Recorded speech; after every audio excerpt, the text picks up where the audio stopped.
The town of Arkham is ancient, full of eerie witch legends. Everyone believes the dark forest to the west is cursed. Ward Phillips, a hydrologist, is surveying the area for a new dam when he stumbles upon Lavinia, a young girl performing a pagan ritual. She's praying for her mother's cancer to never return, using various ritual items, including her grandfather's old compass.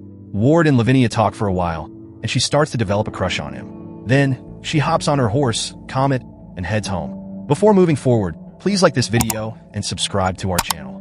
It will help us keep bringing your favorite movie recaps. Lavinia lives on an alpaca farm with her family, who moved there after her mother's mastectomy to start fresh. When she arrives, her father, Nathan, scolds her for leaving without notice, while her mother, Teresa, sends her to find her brother, Benny.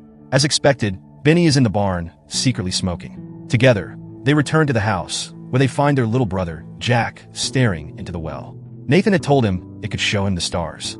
Inside, Teresa is struggling with an online business meeting because of a poor internet connection. Frustrated, she asks Nathan to fix it before she starts losing clients.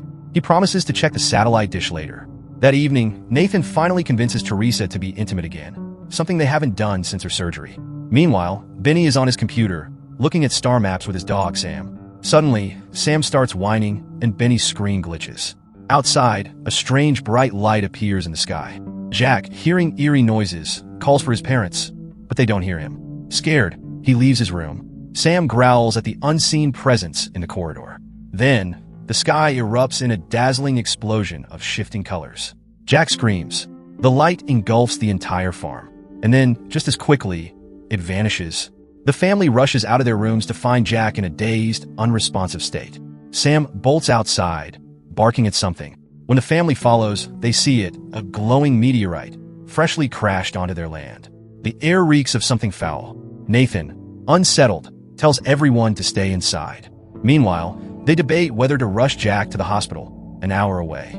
Something unnatural has arrived, and it's only the beginning. Suddenly, Jack snaps out of his daze and clutches his head, complaining that it hurts. Teresa wants to take him to bed, but he's too scared to go back to his room. So, she lets him sleep with her for the night. The next morning, the mayor and sheriff arrive to check out the meteorite, followed closely by Ward. Nathan tells them about the strange events from the night before and keeps complaining about a terrible smell, except no one else can smell it. Ward confirms it's a meteorite, and the mayor gets excited, asking the sheriff to take pictures. He plans to bring reporters later, thinking it'll be great for tourism. While Ward stays behind to examine the rock, Nathan sends Lavinia inside. He doesn't like the way she acts around Ward. As soon as she steps in, Teresa teases her about having a crush on him. Embarrassed, Lavinia storms off to her room. Teresa follows to apologize, but Lavinia, lost in her music, doesn't hear a word. Frustrated and humiliated, she pinches herself just to feel something else. Meanwhile, Nathan interrupts Ward's inspection. It's time to milk the alpacas. Ward asks if there's anyone else he can talk to about the area, so Nathan tells him about Ezra, a hermit who never leaves his house. Benny takes Ward to meet him. Ezra's home is surrounded by security cameras powered by solar panels. He hands Ward a glass of water that looks murky.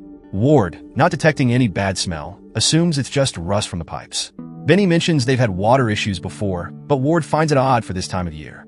He decides to run some tests. Just then, a thunderstorm rolls in. Lightning strikes the meteorite on the farm, making it glow with strange, colorful sparks. Later that evening, Ward is in his tent running tests when his radio suddenly dies. His phone rings, but all he hears is static and an eerie screech. Then he notices strange lights floating in the forest. Before he can react, his truck starts by itself, and his radio blasts music again, out of nowhere. The next morning, Teresa and Nathan wake up to a shocking discovery. The meteorite is gone. Strangely, new flowers have sprouted near the well, even though no one planted them. Just then, reporters arrive. Nathan gives a clumsy, awkward interview, which the family later watches on TV, laughing at how ridiculous he sounds.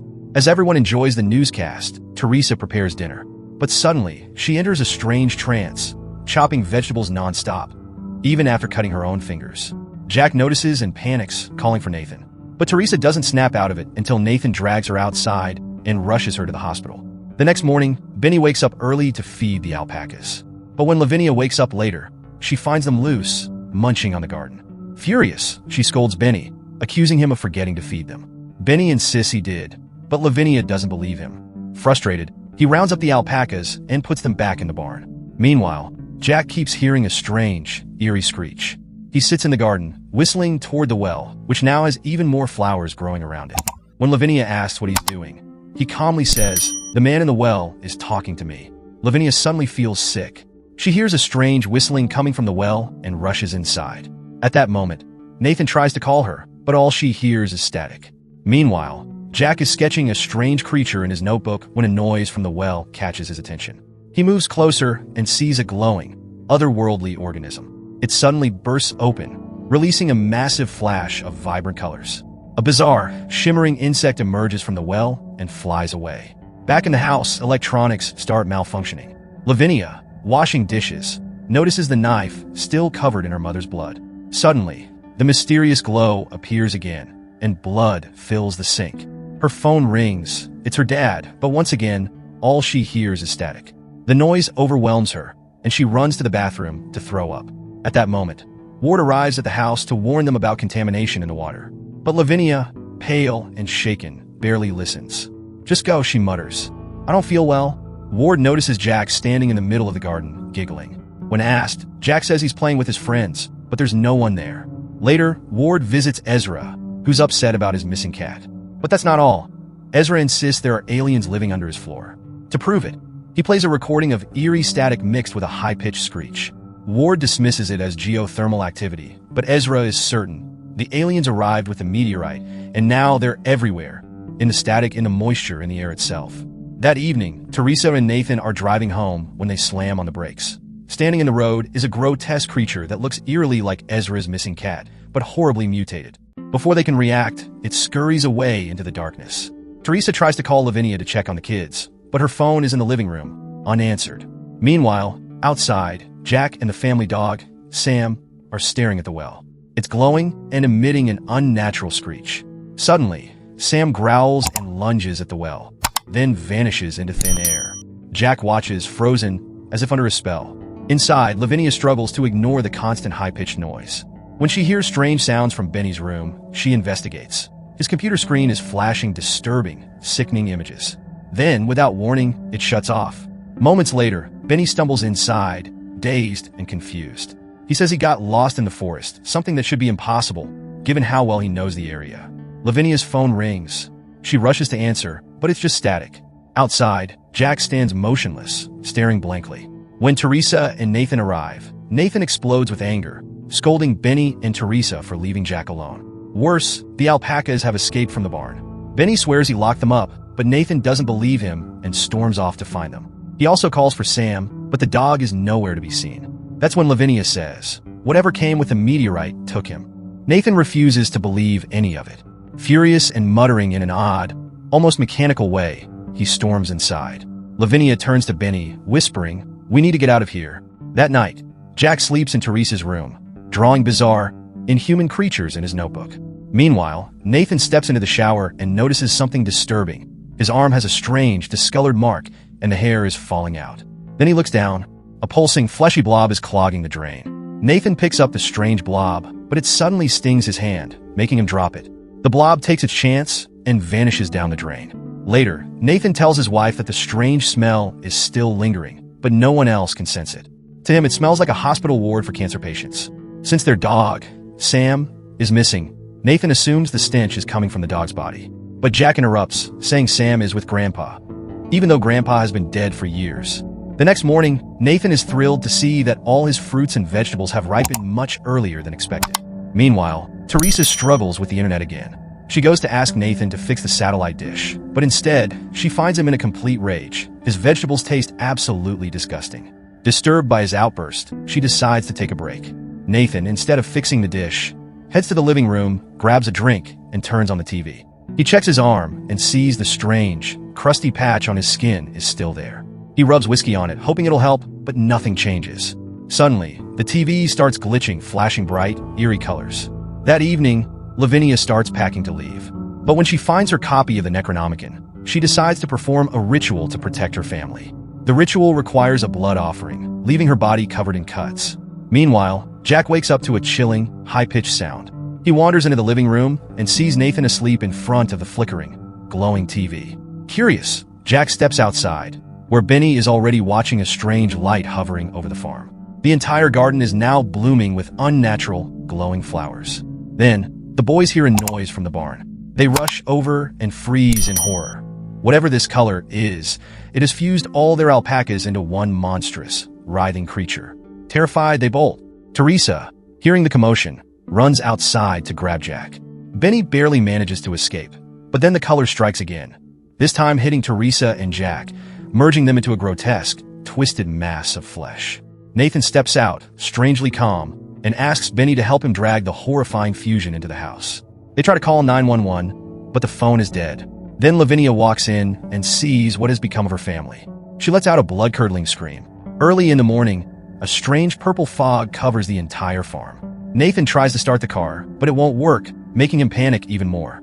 Benny and Lavinia stay close to their mother, but something is horribly wrong. Her skin burns in the sunlight. When Nathan returns, he helps them carry her to the attic for safety. But then, an eerie, piercing sound fills the air again. Benny hears noises coming from the barn, so Nathan grabs his shotgun and rushes over. What he finds is horrifying. All the alpacas have fused into a grotesque, nightmarish creature. With no other choice, Nathan fires at every head he can see, putting them out of their misery. But as the last shot echoes, the weight of reality crashes down on him. His own wife and son are turning into monsters too.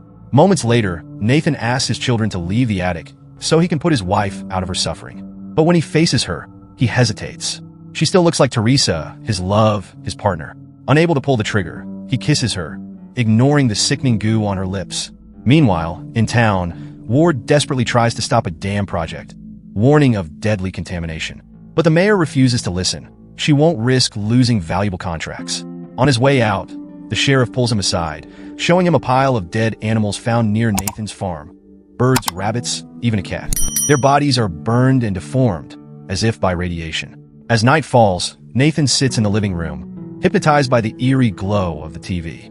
Benny and Lavinia, realizing they need to escape, try to take their horse, Comet, and flee. But when they reach him, they see something chilling. Comet's eyes glow purple. Sensing danger, the horse panics, throwing Lavinia off before bolting into the night. Then, a faint whimper catches Benny's attention. It's Sam, their dog. His cries are coming from the well. Ignoring Lavinia's desperate warnings, Benny climbs down to save him. But the moment he reaches the bottom, an unspeakable force emerges, the color. It grabs Benny, pulling him in, consuming him. Lavinia barely has time to react before Nathan storms in, more unhinged than ever. He grabs her, dragging her inside, scolding her like a misbehaving child. Then he locks her in the attic. With his daughter trapped, he returns to the living room, sinking back into the glow of the TV. In his mind, everything is fine. His wife is still beside him. Their favorite movie is playing. But in reality, the nightmare is only beginning. As Lavinia realizes that Teresa and Jack have fully turned into a monstrous creature, Ward and the sheriff arrive at the house. They find Nathan acting strangely, scratching at a worsening rash. Suddenly, they hear Lavinia scream. Rushing upstairs, they kick open the door and see the monstrous fusion of Teresa and Jack about to devour her. The sheriff hesitates to shoot, but Nathan does it.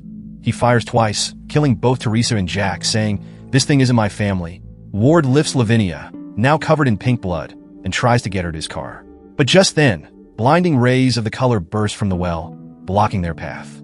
Nathan, seeing this, raises his shotgun to fire at the light, but the sheriff, thinking Nathan is aiming at Ward, shoots first, killing Nathan.